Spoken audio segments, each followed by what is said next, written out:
Hello, welcome to the Omnivorous Bookworm. My name is Lauren, and in today's video I wanted to do a standalone review for The Awakening by Kate Chopin. So this is a classic American work of fiction. It was published in 1899, and it takes place in the Louisiana Bayou, Lake, New Orleans area.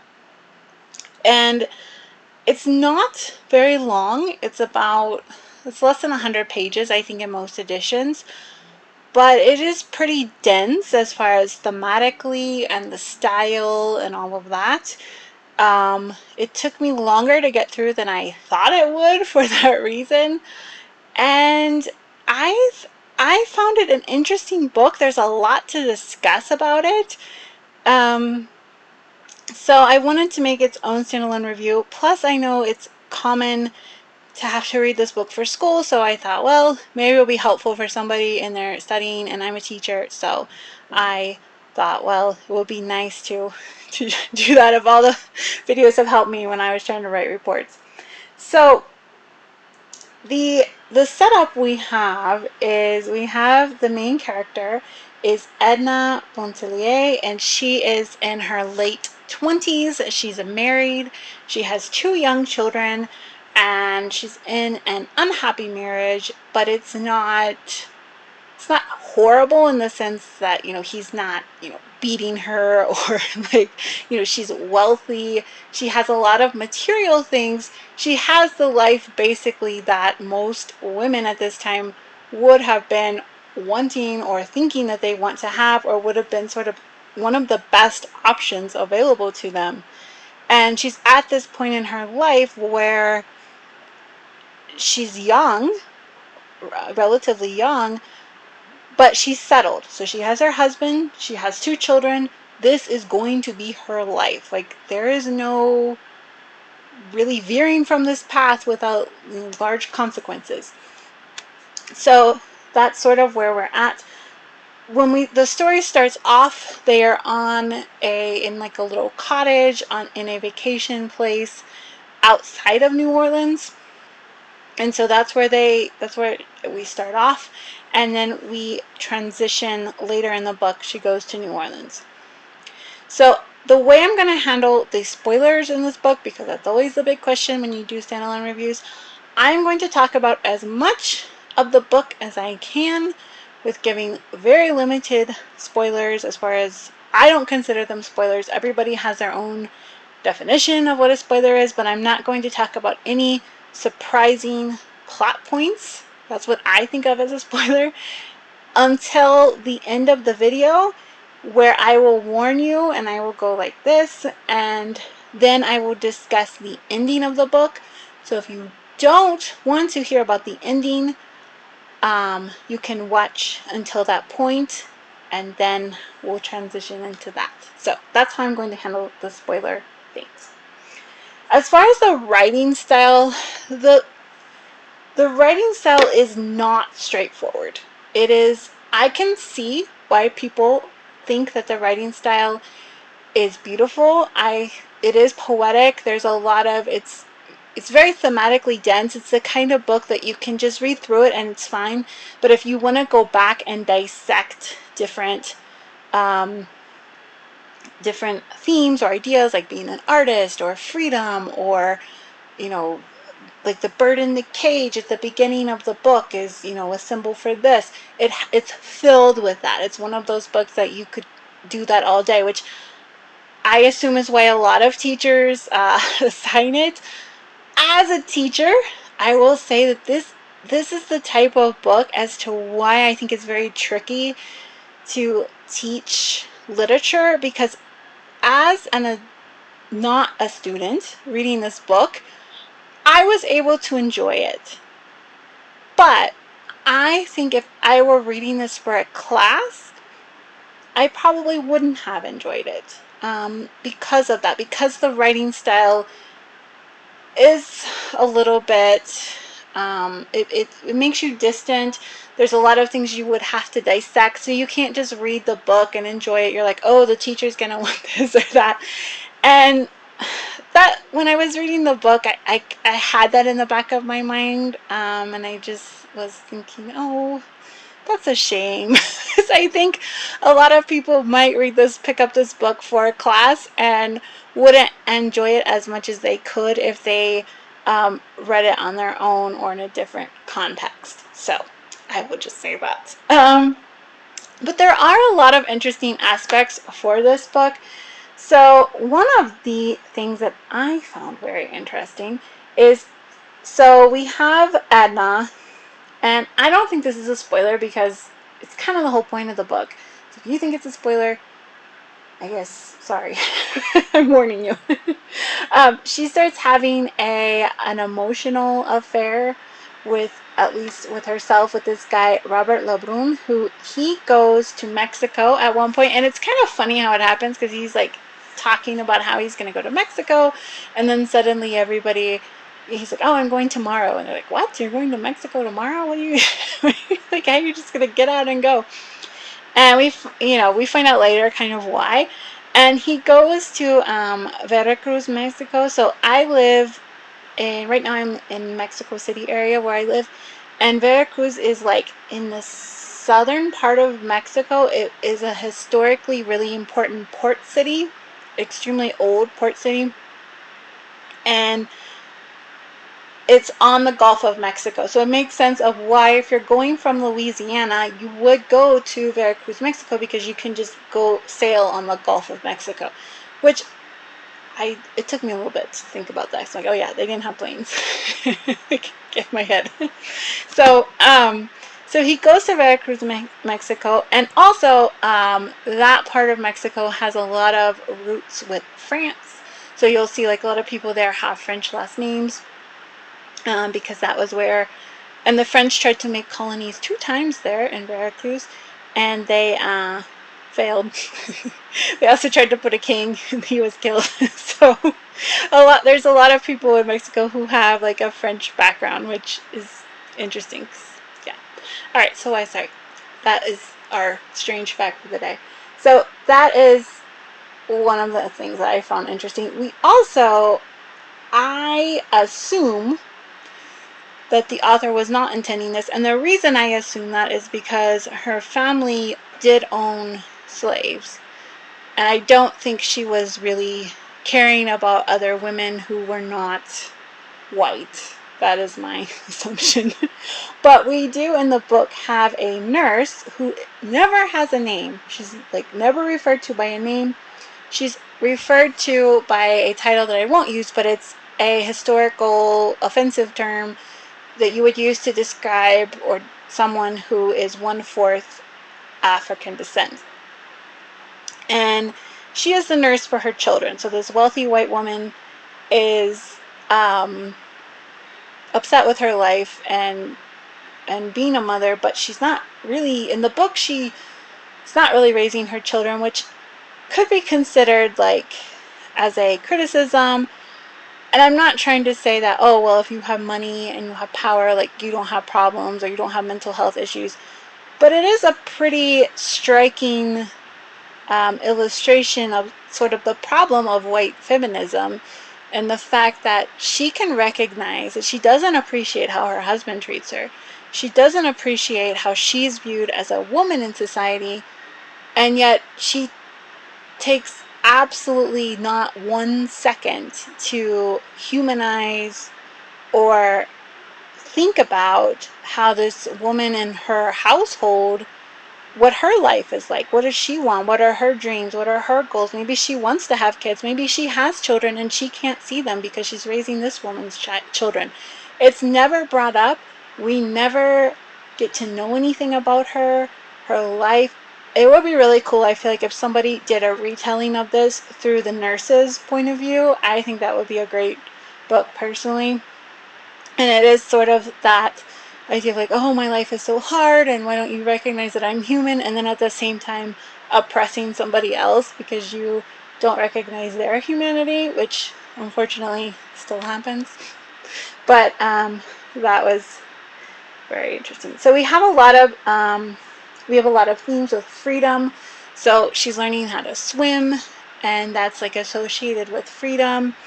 with artistic endeavors. So she has a friend who is the just maternal Madonna. Like, she's perfect. She loves her children. She loves her husband. She has this loving marriage. She loves being a mother. She wants to have more children. She keeps having children all the time.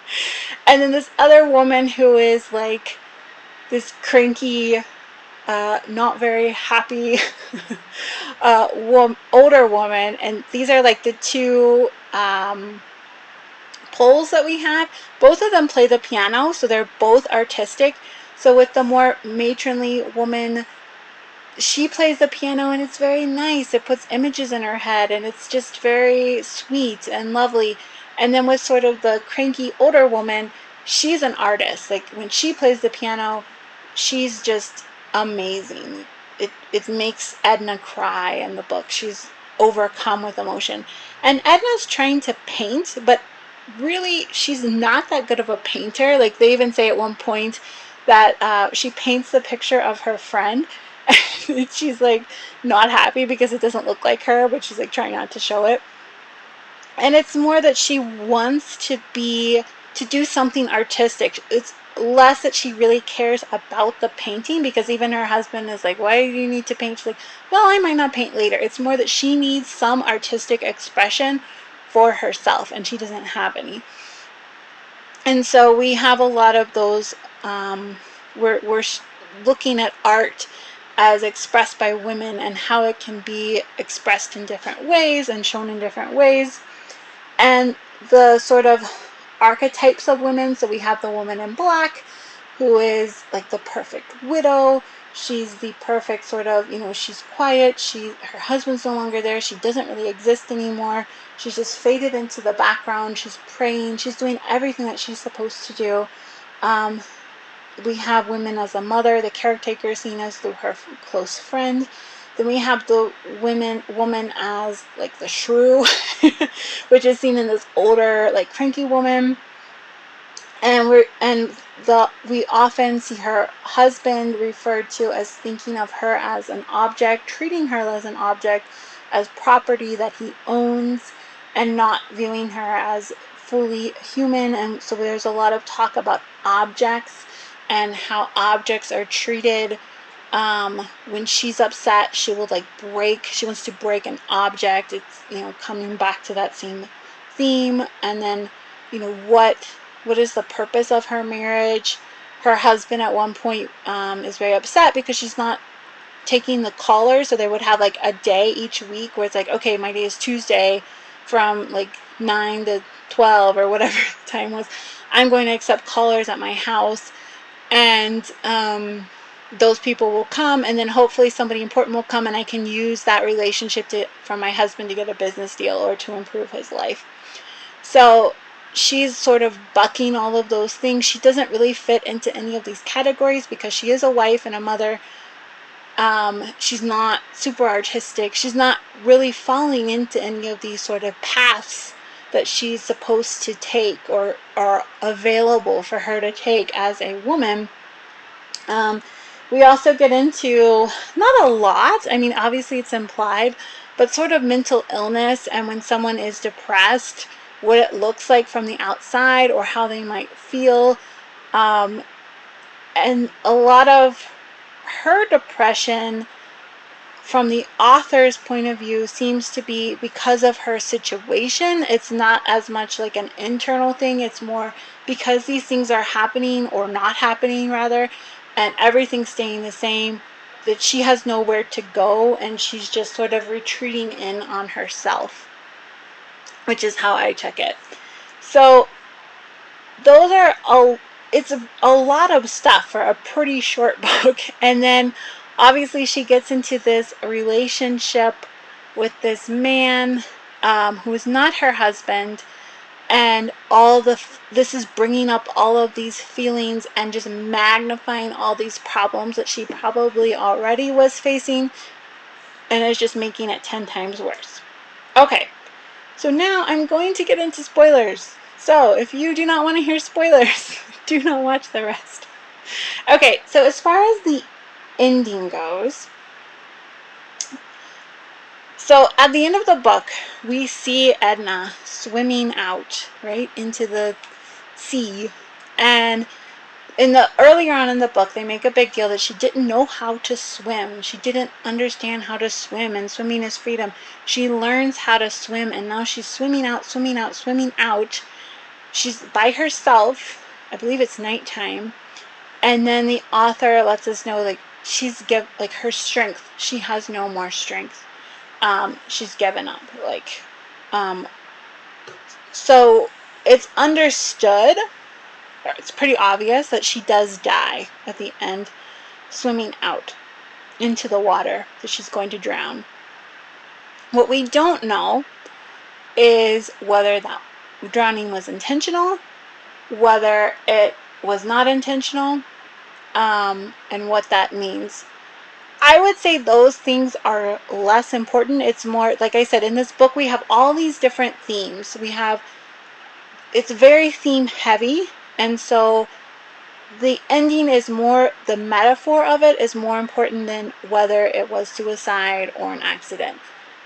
I would say that going out at night by yourself to swim is, like, the way that she did it, it does seem more like she was intending to do that, but we just don't know. They don't tell us. It it could be that she's also doing a lot of things that don't seem to make as much sense, or don't seem to be like what a rational person would do in those situations. And her reaction to finding out that Robert is in love with her, like, I can understand. To me, it does seem more like she's committing suicide, but it also feels odd that she's taken the step to move out of her home. Robert has said that he loves her, so she has all these reasons to stay alive. And that's why I would lean more towards the fact that that's not really the important thing.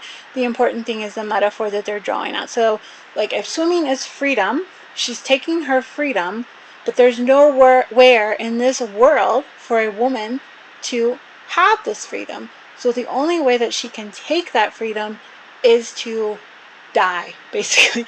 So when she dies, then she can be, we also have, water is usually a symbol for a rebirth, baptism. A lot of religions use water in that way. So it's, she's dying physically, but could also be as a metaphor that she's being reborn. It also is important that she's swimming out, she just runs out of strength. So it's like she just can't try anymore. She's done it. Her husband's going to be coming back from New York. She can't face him. She can't face the social isolation. She's going to be a social pariah. She just gives up. She cannot handle it. And so then this is the metaphor for that. It's like she can't move back in with her husband. She can't live her life with her husband. She also feels like she can't live a life of meaning with Robert, and basically being a mistress and having her, not being there. We also have earlier in the book, it's a lot of foreshadowing where she talks about that she would die for her children, but she will not give herself up for her children. So, we also have that it would be better for her children to have a dead mother than to have a mother who is living this life that would be so unacceptable for so many people. And so that is, obviously she's dying for that, but she's not willing to live a life dying inside. So that's a pretty obvious one. It could also be showing. So there's two ways you can look at this book. I think mostly people view it as a feminist saying of, well, there's no place for her to go. This is, her only path left. But if you could make an argument that it's actually saying the opposite, that she's being very impulsive, she's being very selfish, and even though she has a point that she is a bird in a cage, she has all of this, But if you start going down that road that it is destructive, you could make an argument for that as well, and that she's being very impulsive. She's also being impulsive with getting into the water and swimming and swimming and swimming, and that's leading to her demise. So the ending is very open as far as how you could make a different argument for any of these things, which I like. I appreciate that about the book. Um, I ended up giving this book 4 stars primarily because it was well written. The writing style was not. I tend to like a little bit more, like even in a classic, like in Anthony Trollope, he's very direct, like not direct, but you understand what he's talking about. I'm not a huge fan of like, oh, I can dissect, like, why is the wallpaper green? I don't know. It's more basic than that. I just like my stories, like, okay, tell me what you want. And I don't mind some of it, but this story is so heavy with it that you can just, I mean, you can just see it's like, okay, yeah, I get it. It's a symbol. It's a thing. We got it here. But it's well done how she does it, and that was the point of the book. So I can't fault the book for what it's trying to do. So yeah. So that's why I ended up giving it 4 stars. And why I didn't give it more was just I rate on my enjoyment of it and how well I think the book accomplished what it was trying to do. I think the book did a really good job of trying to accomplish what it was going to do, but I don't know that my emotional experience with it was as much as other people's or as much as for other books that I have read. But overall, I enjoyed it. Well, not if I enjoy is the but it was well done. But anyway, so that is my standalone review. Let me know what you thought about The Awakening down below. I know a lot of people enjoy it quite a bit, so and I enjoyed it too, but I feel like reading other people's reviews, they have an experience beyond how I personally experienced it, and I think that could also just be a mood thing when you read a book, what other books you have read around that book, all of that influences that as well. But let me know, what did you think about The Awakening? Did you enjoy it? Did you have to read it in school? What did you think about it? And I will see you next time. Bye bye.